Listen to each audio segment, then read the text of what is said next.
All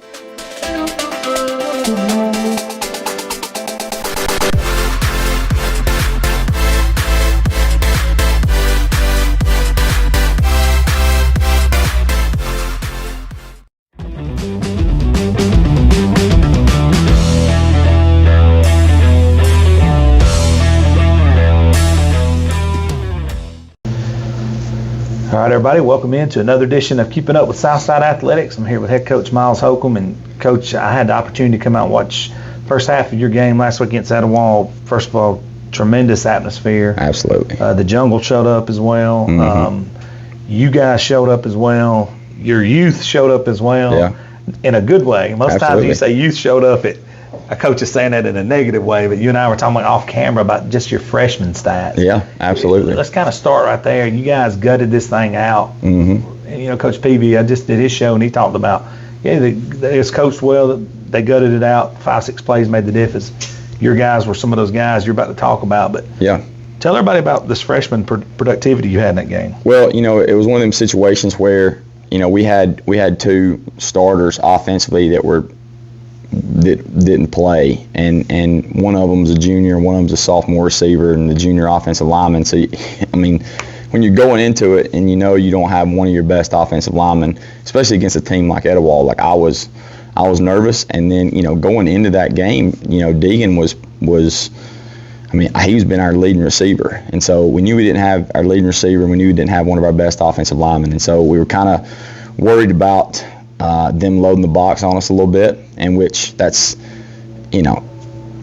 that kind of happened a little bit, and for us, we knew Christian was going to have to kind of grow up some, and the kid went 16 to 26, 254, 2 touchdowns. He threw 2 picks, but when you throw it 26 times, I told our coaches after the game was over, I was like, I'm glad he threw a pick when he realized it's not the end of the world. This first 2 times he's turned the ball over, and with interceptions this year, and so this first interception he's thrown. Jeez.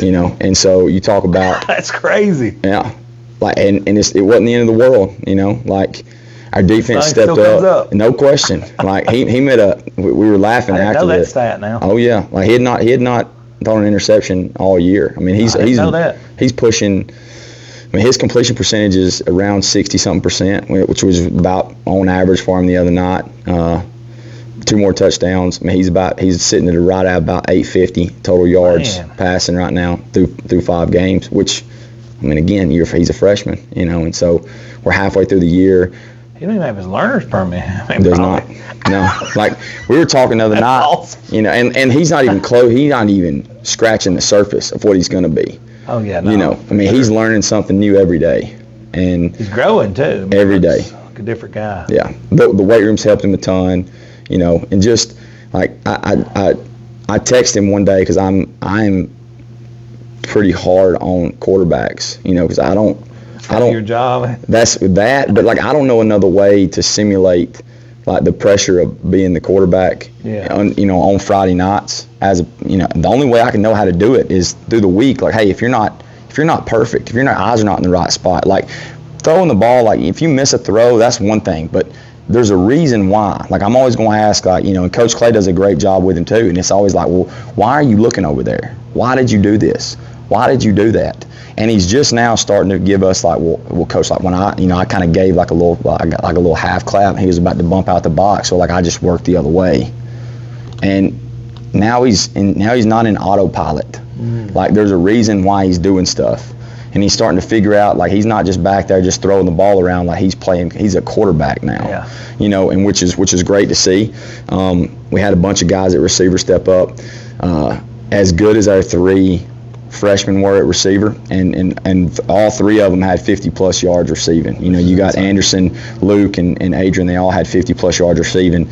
I told the guy that I think is the main, for us skill-wise, Josh Peoples is the guy that is the Swiss Army knife, can kind of do a little bit of everything, plays fullback, plays tight end, plays outside receiver, plays inside receiver, and he was finally back healthy, and it looks like he's back healthy, and we're about to go to that, the game just finished up, and he comes by and I hug him and I said, hey, prime Josh Peoples tonight, dog, And like that's what it was, you know. I mean, he had 2 touchdowns, like almost had a third one.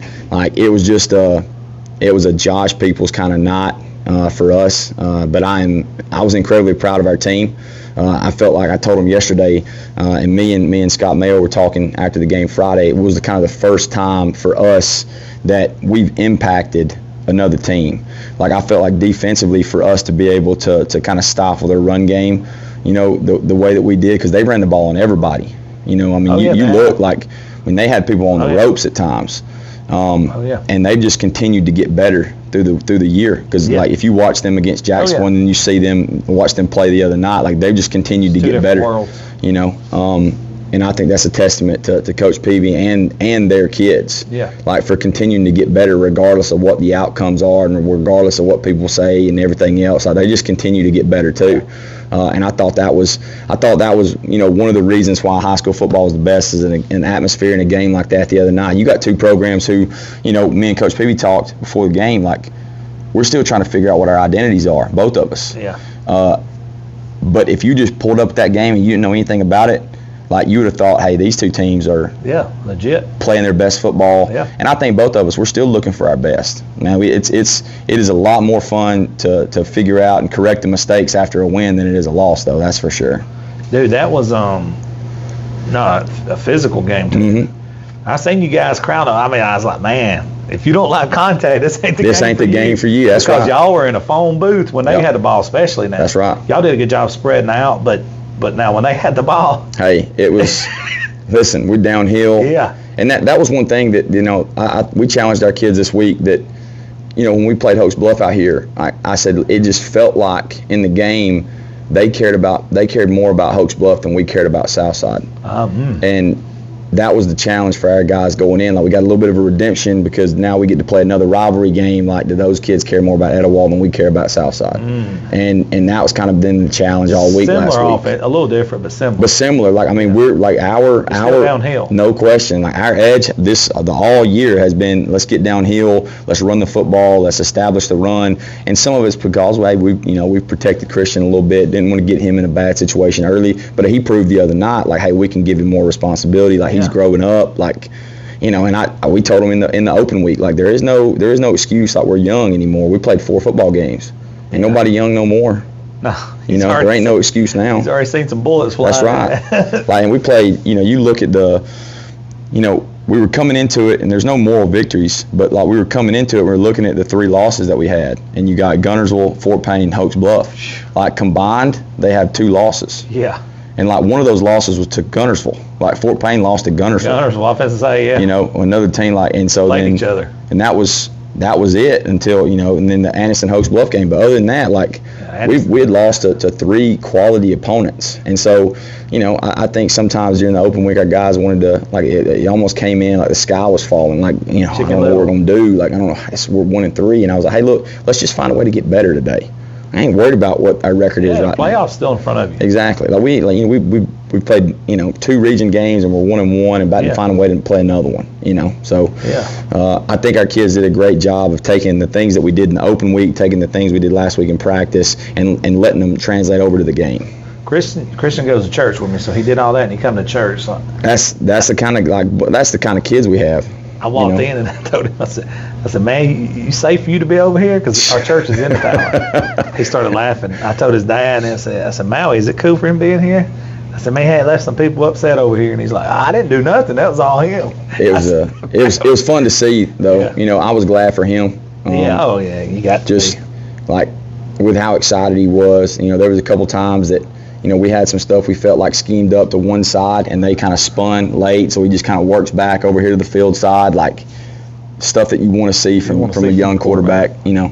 Yeah, so, it's progressions. Yep. Yeah, this week y'all got May Jemison, correct? So, Coach White. Oh, man. He's an awesome guy, and he has some killer teams at Anniston. Yep. And he's gotten them better over there. But what have you seen from them on film?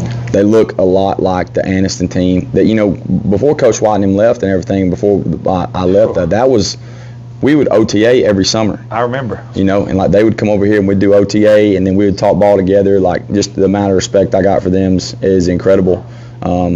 and they look a very OTAs similar. is pretty competitive out here. I remember I took pictures of one of them. They look very similar to the 22 OTA, honestly. Got some dudes. He's got some guys that can play. I mean, everybody obviously knows about Hezekiah, but you got some, there's some other guys that can go, especially on that defense, obviously. Offensively, they're just one of them teams that, they're going to be downhill. When I think of Coach Watt, I think of 20 personnel, counter power, let's get after you. But then they still have the ability to kind of take the top off with the type of guys they have on the perimeter. And so that poses a lot of challenges for us, obviously. The fact that it's homecoming poses a lot of challenges for us. Another thing, so, we get ready for I get it, I understand it, but I've said once, I'll say it twice. I wish we'd just change homecoming to basketball season. That'd be the greatest thing in the world, We just do it during basketball season. That'd be awesome. But dude, every coach, it's just a distraction, one after another. People get injured. Yep. Doing stupid stuff. We're gonna go out and we got floats. Yards. And floats. I love Thursday nights pep rally, like the community pep rally. That's something that I don't think we've always done. And I remember the first year we did it. It was.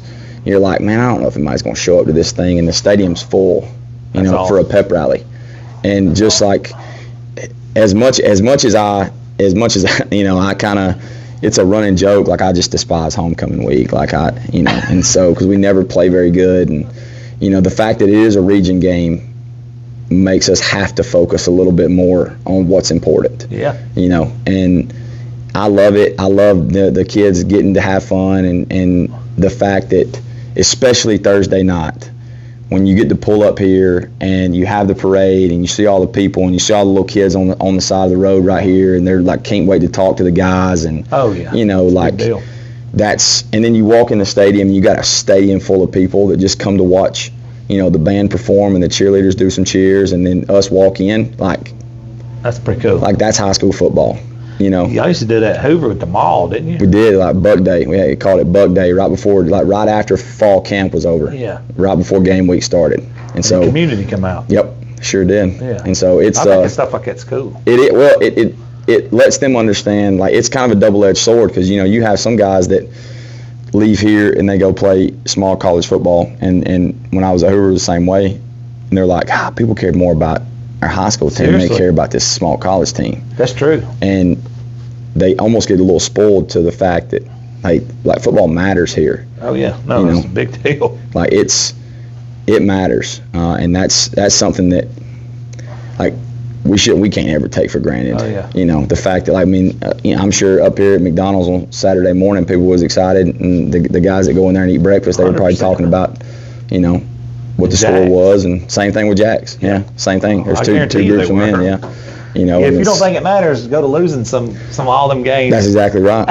That's exactly right. In some places, people are cool with that, but if you start doing that in this place, it ain't okay. It ain't okay. And so it's and that's one thing that I think that we have an expectation, and if we don't meet the expectation, there's going to be some disappointment. And I think I've been places where there's not expectations. Yeah. And it's a whole lot better to have them. Yes. Than not.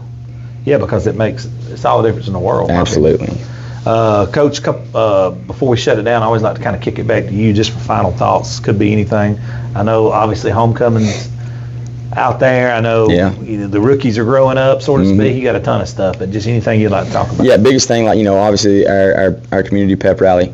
Thursday night, 6 o'clock. I think the parade starts at 6, and the pep rally's right after it. So that's a great atmosphere for our kids. Again, our guys are selling the 10K giveaway. Like any athlete at Southside selling a 10K giveaway ticket. That's $100 for a chance to win. $10,000, and so you get a dinner with it and everything else. And so it's an awesome event. Like a reverse draw or something. How they do it? It's like a. It's a draw. It is. It's a drawdown, and so. It's a neat deal. The way they do it, the way that they give away door prizes when you're there, and it's the whole deal's ran really, really well. And so that's still out there. And then just obviously the game, which is the reason why we're doing this thing. I think is important, and we're gonna need a big crowd. And we're going to need all the help that we can get from obviously from our student section. I think they're the best around, and I know they'll show up. But at the end of the day, like we need as many people in the bleachers as we can Friday night. Yeah, no doubt. And I'm sure they will be. I don't think you have to tell this. I don't think so either. Coach, I appreciate you. Thank you so much.